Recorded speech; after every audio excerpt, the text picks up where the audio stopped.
ધરતી ઉપર માતા મેલડી આવીને કાનિયા જોગીની માથામાં હાથ મેલ્યો છે અને કાનિયા જોગીની આંખ ખુલી. પણ તેજનો બાર સાહેબ સૂર્ય અને ચંદ્રના તેજને ઝાંખું પાડે આવું જેનું તેજ.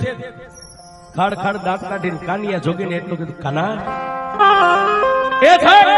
માતા મેલડી એટલું બોલે, કાના ત્યાં સાહેબ હાથમાંથી ડાક ધરતી ઉપર મેકી અને હાથમાં પકડેલી લાકડી તમે સુટી મેકો, લાકડી આમ પડી જાય.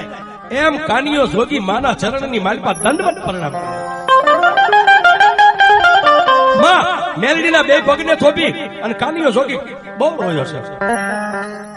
કાનિયો જોગી ધ્રુવકા ભરીને રોવા માંડ્યો. એટલે માં મેલડીએ નીચે નમી કાનિયા જોગીના બે ખંભે હાથ રાખી ઉભો કરી અને કાનિયા જોગીને ફરીવાર માથે હાથ મેકીને એટલું કીધું, બાપ કાનિયા એ જેની ભેરે હું લોઢાના દાંત વાળી મેલડી હોય ને એને રોવાનું ન હોય. ચાલો લઈ જા. પણ હવે બાપ હવે હું મેલડી તને કહું એનો મને જવાબ દે.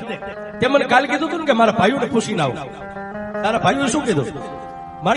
મારા 3 મોટા ભાઈઓ એવું કીધું કે વગડાની માલમાં રખડતી રજડતી માતા લાવી ને તો અમારે તારે હાથ પેઢીનું પૂરું. આય હવે તું આઈ નહીં અને મેં તારી હારે રહી, કાંઈ લેના દેના નહીં. તો કાનિયા તે શું કીધું કે મારી મેં એમ કીધું કયો તો ભાઈઓ મેકી દઉં, કયો તો ભાંડરું મેકી દઉં, ઘર બાર મેકી દઉં, ગામ ગ્રાસ મેકી દઉં, પણ હું મેલડીને નહીં મેકી.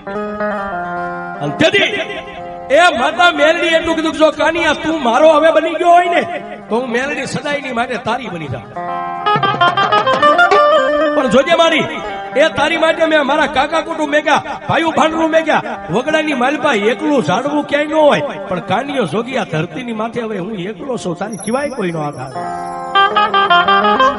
અને સાહેબ એ તેથી કાનિયા જોગીની માથે ફરીવાર ત્રીજી વાર હાથ મેકીને માતા મેલડી એટલું બોલી, કાનિયા હું તારી હારે વચને બંધાવશું. ઈશ્વરના આલખેલા હોય એમાં અમારી દેવીઓનું ન હાલે, પણ તારી જેટલી આયુષ્ય આ ધરતી ઉપર છે ને સાહેબ એ તું જીવને ત્યાં સુધી જીભાનમાંથી મેલડી એટલું બોલને તો તારી સામે આવી ન ઉભી રહું. એ તો દુનિયાની માલિકા હું મેલડી.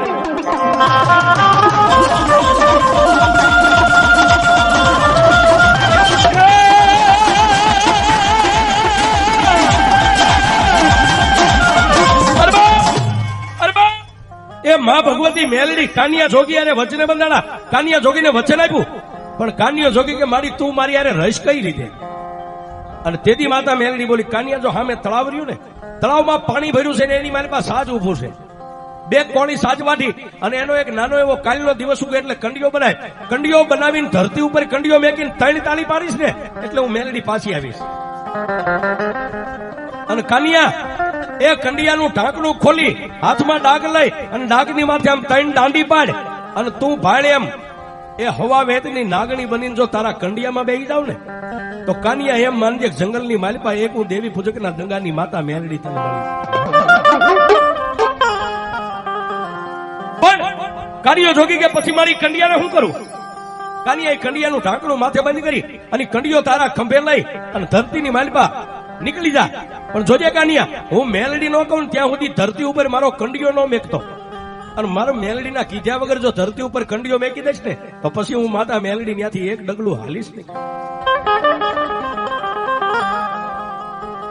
પણ સાહેબ માતા એ ભગવતી મેલડીએ કીધું એ પ્રમાણે સાજવાટી દિવસ ઉગ્યો એટલે એને જેવો આવડે નો આવડે એવો નાનો કંડિયો બનાવ્યો. હાથમાં ડાક લઈને ડાકની માથે આમ 3 દાંડી મારી અને પાછી માતા મેલડી આવીને સામે ઉભી રહી. કાકા ના મારી આ કંડિયો કાનિયા હવે જગતની મારી પાસે જોઈ લે હું મેલડી કેવડી છું અને મારી મેલડીનો ખેલ જોઈ લે. બા કાનિયો જોગી ભાડે એમ 13 વર્ષની દીકરીના રૂપમાંથી હવા વહેતની નાગણી બની અને કંડિયાની માલિપા બેહી ગયા. પછી કાનિયાને કીધું, કાનિયા હવે આનું ઢાંકણું બંધ કરી અને કંડિયો તારા ખંભે લઈ લેવા.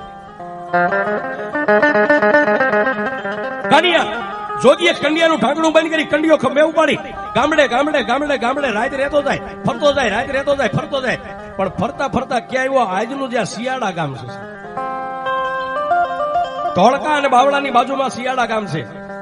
એ શિયાળા ગામના ઝાપાની માલિપા આવ્યો ત્યાં આવી મેઘની અંધારી રાત મળી ગઈ. નાનો એવો લીમડો છે અને કંડિયાની માલિપાથી તેથી માતા મેલડી બોલી, કાના આમાં કાનિયા એ મને આ શિયાળા ગામનું પાદર ગમે છે ને લીમડો ગમે છે. મારા કાનિયા આ લીમડાના થડે મારો કંડિયો હેઠે ઉતારી દે.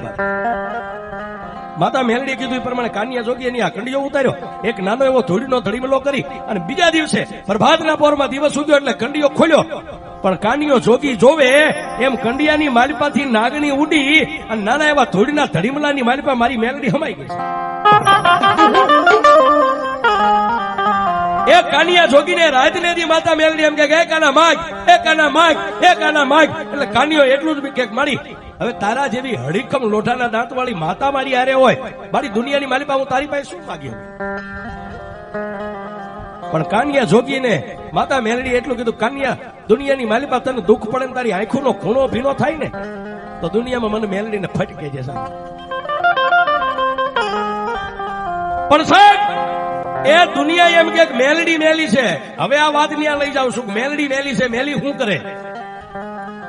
પણ 12 મહિનાના વાણા વાગ્યા ને કાનિયા જોગીનું ભજન પાક્યું સાહેબ. એટલે કાનિયા જોગીને એક દી મનની માલિકા એટલો વારતો આવ્યો કે મેં દેશ જોયા, દેશાવર જોયા, બધું જોયું, પણ એક કામરૂ દેશ નથી જોયો. માણા એમ કે ત્યાં ઝાંઝુડી ઝાપડી, નુરિયો મહાણી, ભૂતિયો વડ, બાવો બાળીનાથ,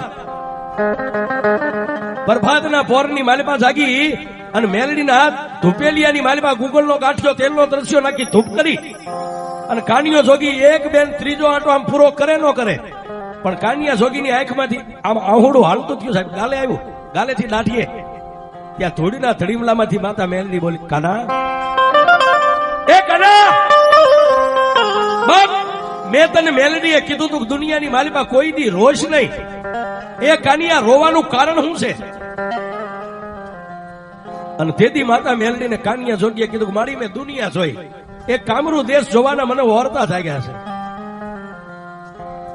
મારી દુનિયા એમ કે છે કામરૂ દેશની માલિકા કોઈ જોઈ ન કે બાવો બાળીનાથ, ભૂતિયો વડ, ઝાંઝુડી ઝાપડી, નુરિયો મહાણી અને વિદ્યાનો ભરેલો કામરૂ દેશ છે. તેથી માતા મેલડી એટલું કીધું, કાનિયા જો કામરૂ દેશ જોવો હોય ને તો 1 મહિનો ખમી જા.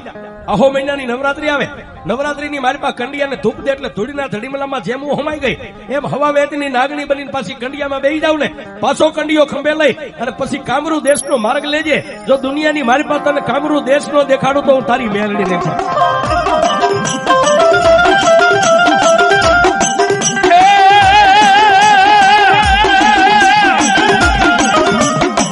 વાત કરતા વાર લાગે સમયને દાતા વાર લો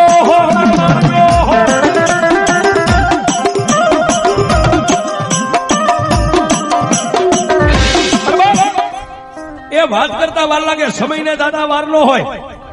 1 મહિનો પૂરો થયો ને આહો મહિના ને નવરાત્રીના દિવસને આસો મહિના સુદ પડવાને બેવામાં 1 દિનની વાર હતી અને કાનિયા જોગીએ પાછો કંડિયો મેકી 3 અગરબત્તી કરી ધડીમલાઈ ધૂપ દઈ અને કંડિયામાં ધૂપ દીધો ને સાહેબ.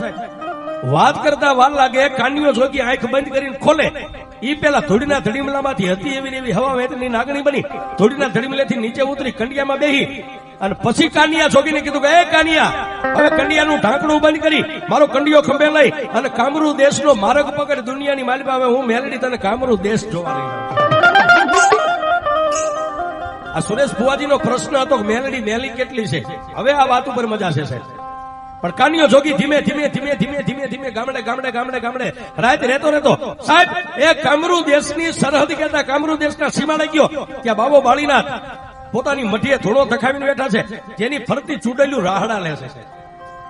ત્યાં મેલડીની પાસે કેટલા દાગીના પડ્યા, આપણી પાસે ઘરેણા હોય ને એમ આ બધા રહ્યા ને એ મેલડીના દાગીના છે. ફરતી એ ચૂડેલું રાહડા લે અને કાનિયો જોગી આમ જોઈ ગયો અને કંડિયો આમ હતો ને સાહેબ, મોઢું આમ બાજુમાં લઈ જઈને કીધું, માં એ બાવા બાળીનાથની સામે મઢી અને ફરતી ચૂડેલું રાહડા લે. અને તેથી કાનિયા જોગીને માતા મેલડીએ કીધું, કાનિયા થડકતો નહીં, બીતો નહીં, ધીમે ધીમે એ ડગલે ડગલે મને મેલડીને